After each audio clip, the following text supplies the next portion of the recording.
Hello everybody!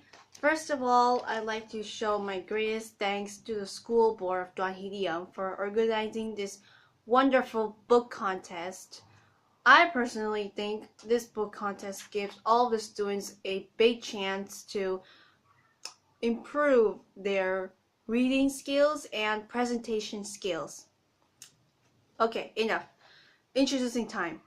My name is Min Cho and I'm from class 882. Today I am here to present this wonderful book called The Little Prince. Now, most of you will probably be all wondering why I chose this favorable classic tale. Well, let me tell you, this is no ordinary book. This book was first published in 1943.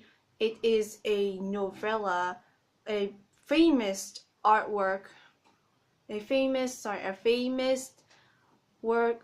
work by the writer and poet and aviator Antoine de Saint-Exupéry, who was born in 19 and died in 1944. This book was translated in more than 250 types of languages and dialects, including Braille's. This novella is one of the most translated books in the world and was voted the best book in the 20th century. And it sold over 200 millions of copies annually, with sales totaling over 140 million copies worldwide, making it one of the best-selling books in the world. The story is about an aviator who must make an emergency landing because of an engine problem, which is rather ironic since the author himself took off in a plane in the Mediterranean and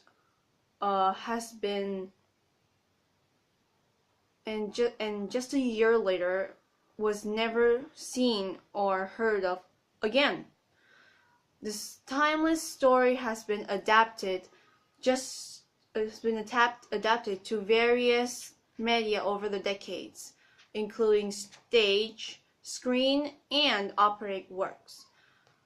The author, an aviator, crashes with his aeroplane in the middle of the Sahara Desert.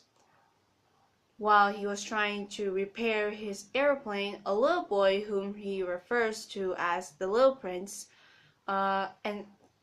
appears and asks him to draw a sheep.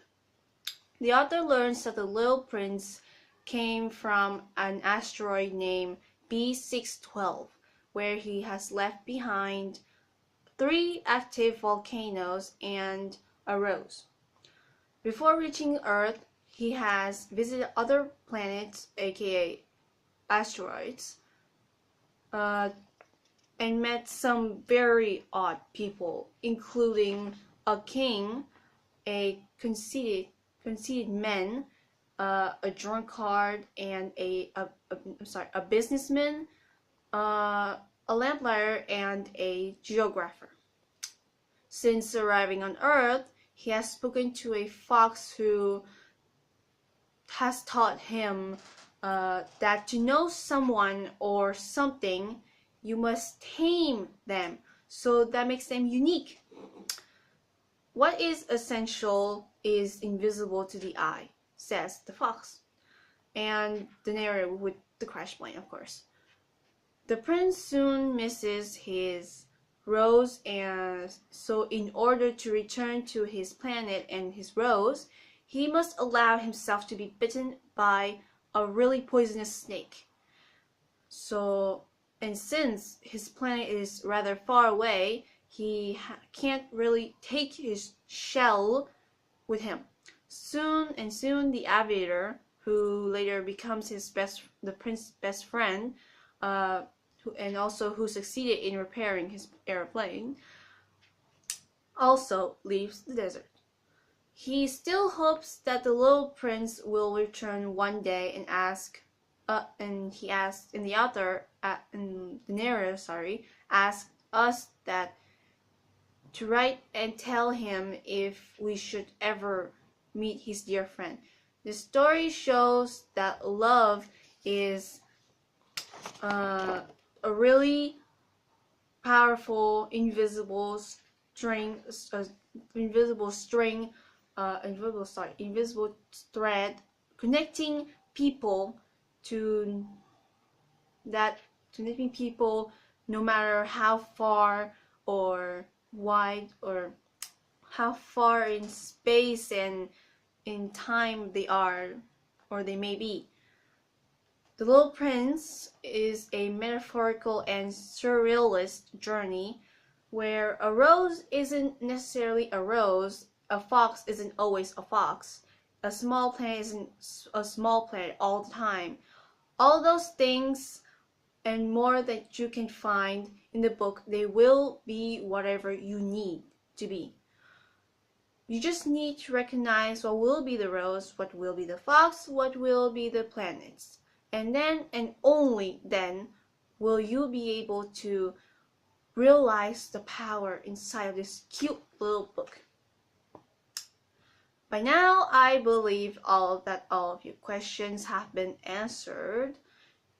And this 90-page long book has taught me many valuable things, many valuable lessons, and has shown me many wonderful things. If anything, I'd like to suggest this book to all kids, teenagers, and adults for a pastime read while staring in the nighttime sky. Thank you all for listening, and once again, I'd like to show my greatest thanks to the school board of Doan Hee for organizing this wonderful book contest. Because of you, did we all have a really big chance to show and present all of these wonderful, amazing books. Thank you. Bye!